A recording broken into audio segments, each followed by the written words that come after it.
गया के विष्णुपद मंदिर में सीएम नीतीश कुमार के साथ सूचना प्रौद्योगिकी मंत्री मोहम्मद इस्राइल मंसूरी की एंट्री पर सियासी बवाल शुरू हो गया है। बीजेपी विधायक हरिभूषण ठाकुर बचौल से हमारे संवाददाता रजनीश सिन्हा ने खास बातचीत की है। क्या कुछ कहना है उनका इस मामले पर, देखिए। बिहार में नई सरकार में नया विवाद।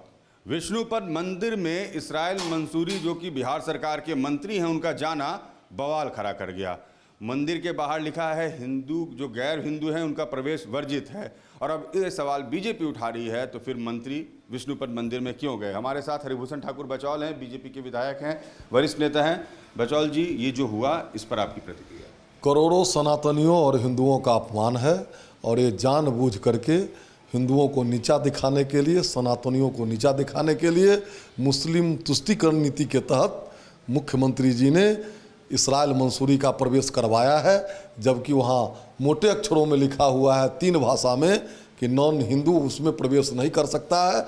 मैं इसकी घोर निंदा करता हूँ और मुख्यमंत्री जी करोड़ों सनातनियों से माफ़ी मांगे और साथ ही इस्राइल मंसूरी का इस्तीफा लें। निश्चित रूप से अशुद्धि हुई है, निश्चित रूप से अशुद्धि हुई है, निश्चित रूप से अशुद्धि हुई है। उन लोगों का खान पान सही नहीं रहता है, निश्चित रूप से उसको आप पवित्रीकरण कराया जाए। मतलब क्या परेशानी क्या होती है इन लोगों के मंदिर में? निश्चित रूप से जो हमको मक्का में जाने देंगे, वो मक्का में गैर इस्लाम का प्रतिबंधित है, उसी तरह गैर हिंदू नॉन हिंदू वहाँ नहीं जा सकता है। आपको मक्का में नहीं जाने देंगे? किसी को नहीं जाने देंगे। इसलिए ये बिल्कुल अपमानित है और तुष्टीकरण नीति वोट बैंक के राजनीति के तहत, चूंकि नीतीश जी हताश निराश हैं इसलिए ऐसा किए हैं। आपको लगता है कि जो जिस तरह की घटना घट रही है, इस तरह के धार्मिक आप लोगों पर आरोप लगता रहा, धार्मिक उन्मादक जो प्रबंधक समिति के लोग हैं वहाँ मंदिर के, वो ये कह रहे हैं कि ये जो घटना घटी है इससे लोगों में आक्रोश बढ़ रहा है, ऐसा नहीं होना चाहिए था, वीआईपी को ध्यान रखना चाहिए कि उनके साथ कौन लोग आ रहे हैं। निश्चित रूप से ये अपमानित कर रहे हैं सनातनियों का। और वोट बैंक के चक्कर में अब तो नीतीश जी और आरजेडी में चल रहा है कंपटीशन, जो अल्पसंख्यक वोट कौन प्राप्त करे, इसके लिए नीतीश जी तुष्टीकरण नीति के तहत ऐसा किए हैं। मतलब आपको लगता है कि जानबूझ के ऐसा किया गया? निश्चित रूप से जानबूझ करके किया गया षड्यंत्र है। वो लोग तो कह रहे हैं कि पहचान में नहीं आ रहे थे, नए मंत्री हैं। शाहनवाज हुसैन को हर कोई जानता था, शाहनवाज हुसैन भी गया के प्रभारी मंत्री रहे हैं, उन्हें लोग पहचानता था। इस्राइल मंसूरी प्रभारी मंत्री, इन्हें कोई पहचानता नहीं और भूलवश वो अंदर। निश्चित रूप से भूलवश है तो माफी मांगे, करोड़ों सनातनियों से माफी मांगे। माफी मांगने में क्या है, मुख्यमंत्री जी माफी मांगे और ऐसे मंत्री को बर्खास्त करें। अच्छा, आप चाहते हैं मंत्रिमंडल से हटा दिया? निश्चित रूप से। तो हरिभूषण ठाकुर बचौल ये कह रहे हैं कि ऐसे मंत्री को बर्खास्त किया जाना चाहिए, इन्हें माफ़ी मांगनी चाहिए सार्वजनिक रूप से मुख्यमंत्री को। जो घटना घटी है वो गलत है, सनातनियों का अपमान है, जो हुआ है वो सनातनियों के साथ गलत हुआ है। अगर हम मक्का में नहीं जा सकते तो ये हमारे मंदिर में कैसे आ सकते हैं। वीडियो जर्नलिस्ट सत्येंद्र के साथ रजनीश सिन्हा, न्यूज नेशन, पटना। और ज्यादा जानकारी के लिए हमारे साथ हमारे संवाददाता आदित्य झा फोन लाइन पर जुड़ गए हैं। आदित्य, विष्णुपद मंदिर में जब हिंदुओं की एंट्री नहीं है तो आखिर सीएम नीतीश कुमार वहां क्यों चले गए, और इसको लेकर अब सियासी बवाल भी मचा हुआ है। सबसे बड़ा सवाल यही कि जब वहां पर लिखा भी गया है साफ शब्दों में कि गैर हिंदुओं का प्रवेश पूरी तरह से प्रतिबंधित है, बावजूद इसकी एंट्री हुई। देखिए, मुझे कल नीतीश कुमार 1 दिवसीय दौरा पर गया गए थे, जहां पर वो जो पितृपक्ष मेला का जो 15 दिनों के बाद शुरू हो रहा है गया में, उसकी तैयारी का जायजा लेना था और अधिकारियों के साथ उनको मीटिंग करनी थी। तो जब नीतीश कुमार गया पहुंचे तो सबसे पहले उन्होंने विष्णुपद मंदिर में पूजा अर्चना की। उनके साथ बिहार सरकार के सूचना प्रौद्योगिकी मंत्री मोहम्मद इस्राइल मंसूरी भी साथ थे।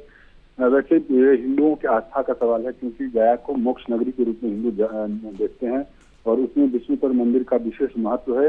इसीलिए वहाँ प्रतिबंधित है कि अन्य धर्म के लोग उस मंदिर में प्रवेश नहीं करें। लगभग 100 सालों से ये परंपरा चली आ रही है कि अन्य धर्म के मानने वाले लोग उस मंदिर में प्रवेश नहीं करते हैं। इसको लेकर के भले ही बिहार में सियासत शुरू हो गई है, बीजेपी के तमाम नेता खुल के नीतीश कुमार को इसके लिए दोषी मान रहे हैं और अब तो नीतीश कुमार को से ये भी मांग हो रही है कि वो या तो अपना सार्वजनिक रूप से माफी मांगे और मंत्री को बर्खास्त करें। लेकिन जदयू की तरफ से और मंत्री खुद वो बता रहे हैं कि भूलवश वो चले गए थे, उनको इसकी जानकारी नहीं थी। लेकिन यदि जानकारी नहीं थी तो ये तो साफ साफ अक्षरों में मंदिर के मुख्य द्वार पे लगा हुआ है एक नोटिस बोर्ड की गैर धर्म हिंदू के अलावे कोई भी अन्य धर्म के लोग इस मंदिर में ठीक है आदित्य, आप बने रहिए हमारे साथ, आगे भी अपडेट लेंगे आपसे। लेकिन फिलहाल हमारे साथ राहुल त्रिवेदी जी जुड़ चुके हैं जो कि बीजेपी के प्रवक्ता हैं। राहुल जी, आपका पहले तो बहुत बहुत स्वागत है न्यूज स्टेट बिहार झारखंड पर। और जिस तरह से देखिए ये साफ तौर पर मामला सामने आया, सीएम नीतीश कुमार मंदिर के अंदर चले जाते हैं और अब कहा यह जा रहा है कि सनातनियों का ये कहीं ना कहीं उनके ऊपर आरोप लगाए जा रहे हैं और कहा जा रहा है कि ये जो उन्होंने किया काफी गलत था। देखिए, ये पूरी तरह से जानबूझकर की गई कुकृत्य है। नीतीश कुमार जी को पता था, अगर मान लीजिए उनके मंत्री जी को अगर नहीं पता था, जबकि वहां पर स्पष्ट शब्द में लिखा हुआ है, बोर्ड लगा हुआ है, और ये धर्म की बात है और धार्मिक जो स्थल होते हैं, चाहे वो मंदिर हो और मस्जिद हो, आप मक्का मदीना, कोई भी हिंदू, किसी की हिम्मत नहीं है कोई हिंदू वहां पे जा सकता है। वहां पर सबको पता होता है कि ये सिर्फ और सिर्फ जो सनातनी हैं, जो हिंदू धर्म के लोग हैं, उनके प्रवेश या उनके पूजा करने का जगह है, वही लोग वहां जा सकते हैं। ये जानबूझकर जो सनातनी धर्म के लोग हैं, जो हिंदू धर्म के लोग हैं, उनकी आस्थाओं को ठेस पहुंचाने के लिए नीतीश कुमार ने ये काम किया है और इनकी सजा उनको मिलकर रहेगी, ये वो ध्यान रखें। क्योंकि उनका जो घमंड है वो अपने चरम पे है।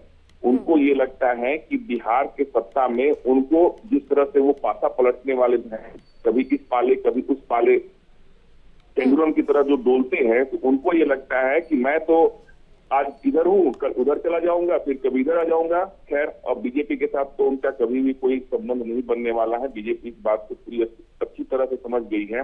लेकिन इस मामले में ये मंत्री जितना जिम्मेदार है, उससे ज्यादा जिम्मेदार वहां के मुख्यमंत्री नीतीश कुमार जी हैं, क्योंकि नीतीश कुमार की जानबूझकर, उनको पता था वो सिर्फ और सिर्फ हिंदू धर्म के और सनातन धर्म की आस्था पर ठेस पहुंचाने के लिए, वो दिखाने के लिए कि देखो बिहार के मुख्यमंत्री हम हैं और हम जो भी चाहें वो कर सकते हैं, हम कोई भी मनमानी कर सकते हैं। लेकिन ये उनकी राजनीति नहीं है, ये उनका अपना कोई जनता दल यूनाइटेड नहीं है, ये धर्म की बात है, आस्था की बात है। और उन्हें इसकी जवाब बिहार के जो जनता है वो भी देगी और भगवान की तरफ से जो उनको सजा मिलना, यानी राहुल जी हम ये कह सकते हैं कि नेम और फेम के लिए, यानी कि बीजेपी ये कहना चाहती है कि नेम और फेम के लिए नीतीश कुमार जी अपने साथ मोहम्मद इस्राइल मंसूरी को अंदर ले गए और उसके बाद अब सनातनियों का अपमान सीएम नीतीश कुमार की ओर से किया गया। नहीं, जब से उनके दिमाग में ये बातें, कुछ लोगों ने उनको गलतफहमी पाल कर दे दिया है कि अगली बार वो प्रधानमंत्री के दावेदार होंगे और विपक्ष के नेता होंगे, तब से उन्हें ये लग रहा है कि हम किसी न किसी तरह समाज के सभी लोगों को अपने साथ जोड़ लें या दिखाएं कि हम तो समाज के सारे लोगों के साथ है। और यही करने के लिए उन्होंने एक तरफ तो हिंदू धर्म के लोगों की आस्थाओं पर चोट पहुंचाई, दूसरी तरफ मुझे किसी से कोई गुरेज नहीं है, मैं हिंदू धर्म का भी सम्मान करता हूँ, इस्लाम का भी सम्मान करता हूँ, सब धर्मों का। लेकिन हर धार्मिक स्थल के कुछ नियम कानून होते हैं, कुछ कायदे कानून होते हैं। कोई भी धार्मिक स्थल और किसी भी धर्म संप्रदाय का हो, वो सिर्फ हिंदू धर्म के साथ नहीं है, दूसरे धर्मों के भी जो धार्मिक स्थल होते हैं उसके भी अपने कायदे कानून होते हैं। और हर लोगों को, क्योंकि ये धर्म है, ये नीतीश कुमार जी की राजनीति नहीं है, वहां पर जो भी कायदे कानून होते हैं उस कायदे कानून को हर व्यक्ति को पालन करना चाहिए। और ये कोई अनजान में किया गया कार्य नहीं है, ये जानबूझकर नीतीश कुमार जी ने ये कुकृत्य किया है और इस कुकृत्य की सजा उन्हें मिलकर रहेगी, ये वो समझ लें। उन्होंने हिंदू धर्म और सनातन धर्म की आस्था के साथ खिलवाड़ किया है। यानी साफ तौर पर आपका ये कहना है कि विशेष धर्म के लोगों को भी साधने की तैयारी जो है सीएम नीतीश कुमार यहाँ से कर चुके हैं। बिल्कुल, उन्होंने करने का तो कुछ नहीं, आप आए दिन देख रहे हैं। आज भी ये सुबह कोई मॉर्निंग वॉक में पटना में व्यक्ति निकला था, तलवार से उसको काट दिया गया, उसकी हत्या कर दी गई। तो प्रशासन कल किस तरह से आप लोगों ने वीडियो चलाया और सब लोगों ने देखा कि एक जो अभ्यर्थी शिक्षक थे उसके ऊपर किस तरह से वो तिरंगा लिए हुए था और एक एसडीएम साहब अपनी मर्दानगी दिखा रहे थे उस बेचारे निहत्थे के ऊपर और किस तरह से उसको पीट रहे थे। तो बिल्कुल जिसको हम जंगल राज 2 कह रहे हैं, वो जंगल राज 2 पूरी तरह से बिहार में वापस आ गया है। और अब नीतीश कुमार के मन में, और यही तो सबसे बड़ी चाल है आरजेडी की तरफ से। आरजेडी ने एक शगुफा छोड़ दिया कि अगले 2024 के चुनाव में नीतीश कुमार जी प्रधानमंत्री के उम्मीदवार होंगे, नीतीश कुमार जी भूल गए कि अब तो हम प्रधानमंत्री ही बनने वाले हैं, अब तो हमें समाज के और सब लोगों को लेकर चलना है। अब बिहार जैसे भाड़ में जाए, बिहार से हमें क्या मतलब है, हम तो अब जाएंगे दिल्ली की सत्ता में बैठना, मुझे जाना है। और यही कारण है कि वो इस तरह के कुकृत अब उनके आंख पे, वो उन्होंने अपने आंख पे पट्टी बांध दिया है। अब बिहार में कुछ भी होगा उससे उनको कोई फर्क नहीं पड़ेगा, और ऐसे ऐसे कार्य वो करेंगे जो कार्य कहीं से भी समाज के लिए या किसी धर्म के लिए मान्य नहीं होगा। और उसी का एक हिस्सा है ये गया में जो विष्णु मंदिर में उन्होंने जानबूझकर करवाया है, क्योंकि ये न नीतीश कुमार कोई बच्चे हैं, न उनके साथ जाने वाले मंत्री जी कोई बच्चे हैं। और ये बात जब वहां पर लिखा हुआ है, बोर्ड पे लिखा हुआ है, और हर लोग जानता है कि हर धर्म, हर धर्मस्थल के अपने अपने कायदे कानून होते हैं, चाहे किसी भी धर्म का हो, बावजूद इसके ये कार्य कराना, ये जानबूझकर किया गया कार्य है और ये कुकृत्य है। इस कुकृत्य की सजा समाज भी देगी और भगवान से जो उनको सजा मिलना होगा वो तो मिलेगा। बिल्कुल राहुल जी, यानी कि आपका साफ तौर पर कहना है कि राजनीतिक लाभ के लिए, फायदे के लिए सीएम नीतीश कुमार की ओर से ये किया गया और ये कोई गलती नहीं है बल्कि जानबूझकर की गई कोशिश है। आपका बहुत बहुत शुक्रिया अपना कीमती समय न्यूज़ स्टेट बिहार झारखंड को देने के लिए। तो देखिए लगातार जिस तरह से अब इस एंट्री को लेकर घमासान मचा हुआ है, बीजेपी लगातार नीतीश कुमार पर हमलावर है। अब देखना ये होगा कि इस पूरे प्रकरण पर आखिर सीएम नीतीश कुमार क्या कहते हैं। ज्यादा जानकारी के लिए लगातार आदित्य झा हमारे संवाददाता जुड़े हुए हैं। आदित्य, देखिए लगातार ये कहा जा रहा है कि सनातनियों के आस्था को अपमानित किया गया है और साथ ही राहुल त्रिवेदी जी जुड़े थे, इनकी ओर से साफ तौर पर यह कहा गया कि सीएम नीतीश कुमार 2024 के जो आम चुनाव होने हैं उसको लेकर अभी से रणनीति तैयार कर रहे हैं और उसी का एक स्वरूप है ये कि अब वो हर वर्ग को साधने की तैयारी में है। देखिए पूजा, जिस तरीके से महागठबंधन की सरकार बनी उसके बाद सरकार के खिलाफ बीजेपी जिस तरीके से आक्रामक हुई है, वो कोई ऐसा मौका नहीं छोड़ना चाहती है जिसमें नीतीश सरकार या नीतीश कुमार को नहीं घेरा जा सके। तो बैठे बिठाए बीजेपी को एक मुद्दा मिल गया कि विष्णुपद मंदिर में अल्पसंख्यक जो मंत्री हैं उनको नीतीश कुमार के साथ वो रह गए। तो बीजेपी का जो रणनीति है और बीजेपी का जो एजेंडा है उस हिसाब से तो ये जो मुद्दा है वो तो फिट बैठता है ना बीजेपी के लिए। इसीलिए बीजेपी चाह रही है कि इस मुद्दे को जितना और हवा दिया जाए ताकि आम लोगों के बीच में ये परसेप्शन बन सके कि नीतीश कुमार हिंदू विरोधी हो गए हैं और सत्ता में बने रहने के लिए वो कुछ भी करने को तैयार हैं। जो भी अभी अपने यहाँ जो फोनो दे रहे थे या जिनका बाइट चला है, सबों में एक चीज है कॉमन लग रहा है कि नीतीश कुमार को वो लोग हिंदू विरोधी बताने पर जुट गए हैं।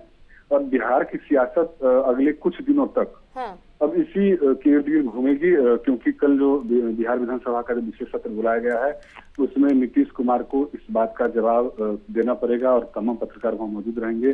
बीजेपी भी इस मुद्दे को उठाएगी कि विष्णुपद मंदिर में आखिर कैसे गैर हिंदू, जिस जहाँ पर 100 वर्षों से किसी के गैर हिंदू के प्रवेश पर प्रतिबंध लगाना हुआ था, तो नीतीश कुमार के साथ कैसे गए। एक बात, दूसरी बात है कि प्रशासन या कोई भी अधिकारी एक मुख्यमंत्री के साथ यदि कोई जा रहा है, वो भी बिहार सरकार का काबीना मंत्री है, उसको किस हैसियत से रोकेगा प्रशासन का कोई भी अधिकारी। तो ये तो मॉडलिटी की बात है कि मंत्री को खुद समझना चाहिए था कि जहां पर हिंदुओं के अलावे किसी गैर धर्म के लोगों के प्रवेश पर प्रतिबंध है तो वहां नहीं खुद जाना चाहिए था। लेकिन जिस तरीके से बीजेपी अब नीतीश कुमार पर हमलावर हुई है, तो नीतीश कुमार के सामने अब एक चुनौती होगी कि इस जो बीजेपी का जो ये आरोप है उसको किस तरीके से करती है और नीतीश कुमार उस पर क्या जवाब देते हैं। बिल्कुल आदित्य, देखिए जिस तरह से सीएम नीतीश कुमार की ओर से मंदिर में पूजा अर्चना की गई अपने मंत्री के साथ, इसको लेकर अब कई सवाल भी उठ रहे हैं और देखिए मुद्दा भी खुद ही नीतीश कुमार ने बीजेपी को दिया है भुनाने के लिए। तो अब बीजेपी तो जमकर इस मुद्दे को भुनाएगी भी और जनता के बीच इस मुद्दे को रखेगी भी, लेकिन देखना ये होगा कि इस पूरे मसले पर आखिर नीतीश कुमार का क्या रिएक्शन आता है और जनता उसे किस तौर पर लेती है। आपका बहुत बहुत शुक्रिया तमाम जानकारी के लिए।